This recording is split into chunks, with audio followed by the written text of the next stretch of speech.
और BSP supremo Mayawati इस वक्त एक प्रेस कॉन्फ्रेंस कर रही हैं। आइए आपको सीधी लिए चलते हैं उसी प्रेस कॉन्फ्रेंस में। सेंटर में उनकी सरकार थी और हरियाणा प्रदेश में उनकी सरकार थी, तो उस समय अच्छा होता कि राहुल गांधी जो लोग पलायन कर गए थे, जिनका शोषण हुआ था, उनको वापस ले जाते। उनको केवल कहने की जरूरत थी, लेकिन नहीं हुआ। और इसी प्रकार आप लोग, और उस समय बीजेपी के लोग भी बहुत चिल्लाते थे कि इनके साथ शोषण हो रहा है, पार्लियामेंट के अंदर, पार्लियामेंट के बाहर भी। लेकिन अब जब सेंटर में बीजेपी पावर में है और हरियाणा में बीजेपी पावर में है, और जिस तरीके से दलितों का उत्पीड़न हो रहा है, अब उधर क्या हो रहा है, जब बीजेपी सेंटर में है, हरियाणा में बीजेपी पावर में है, अब वहां पर तो कौन लोग जा रहे हैं? जब दलितों के साथ उत्पीड़न होता है, पिछड़ों के साथ उत्पीड़न होता है, तो अब कांग्रेस के लोग उधर जा रहे हैं। पहले बीजेपी के लोग जाते थे, नाटक करते थे, और अब कांग्रेस के लोग जा रहे हैं। जैसे फरीदाबाद में कांग्रेस का युवराज गया आंसू बहाने के लिए उधर, वहां पर जो है घड़ियालू आंसू बहाने के लिए उधर गया।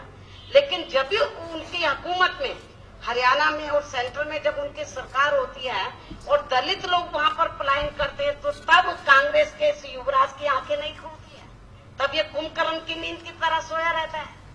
तो लेकिन कहने का तात्पर्य यह है कि जब सेंटर में कांग्रेस पावर में होती है तो बीजेपी नाटक करते हैं इस किस्म का, और जब बीजेपी पावर में होती है तो कांग्रेस नाटक करती है।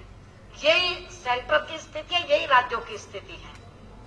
लेकिन कहने का तात्पर्य यह है कि कोई भी पार्टी पावर में रहे सेंटर में, चाहे बीजेपी सेंटर में रहे या कांग्रेस रहे या फिर अन्य पार्टियां राज्यों में पावर में रहे, तो आजादी के बाद से लेकर अभी तक इन लोगों के ऊपर अन्याय, अत्याचार, उत्पीड़न होना बंद नहीं हुआ है। और जो अन्याय अत्याचार करने वाले लोग हैं, तो उनकी पूरी मदद की जाती है, पर्दे के पीछे से रहकर उनको सजा दिलवाने की बजाय उनको हर प्रकार से प्रोटेक्ट किया जाता है। और अभी आप लोगों को मालूम है कि फरीदाबाद में जो घटना घटी, तो जब वहां पर सबसे पहले वहां पर बहुजन समाज पार्टी का जो हमारा स्टेट का प्रेसिडेंट है, पूरा यूनिट उधर गया। उन्होंने पूरा उनके पीड़ित परिवार की हर तरीके से मदद की। वहां उनका हिम्मत और हौसला उन्होंने बढ़ाया। जैसे मुझे इस घटना की जानकारी मिली तो मैंने वहां अपने यूनिट को कहा कि आप तुरंत मौके पर पहुंचो और उनकी जितना हो सके मदद करो। और उसके बाद इसका राजनीतिक लाभ लेने के लिए फिर विभिन्न दलों के नेता उधर चले गए। उनका नाटकबाजी का खेल उनका शुरू हो गया। और इतना ही नहीं, आप लोगों को मालूम है कि हरियाणा में जब ये वारदात हुई, जब विभिन्न दलों के नेता उधर गए, तो हरियाणा के मुख्यमंत्री को उधर जाना पड़ा मजबूरी में। इसलिए नहीं गए कि विभिन्न दलों के नेता गए, इसलिए नहीं गए वो इसलिए गए क्योंकि इस समय बिहार में विधानसभा का आम चुनाव हो रहा है। कहीं बिहार में उल्टा ना पड़ जाए जी, और दलित लोग बिदक ना जाए, तो इनको सबक ना सिखा दे बिहार प्रदेश के अंदर विधानसभा के आम चुनाव में।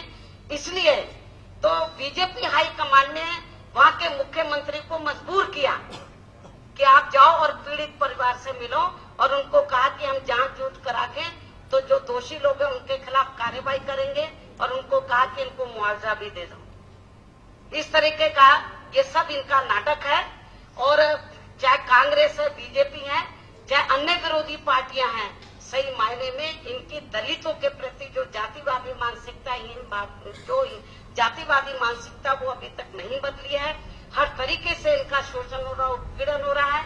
यही मुख्य वजह है कि इनके आरक्षण को भी बड़े पैमाने पर निष्प्रभावी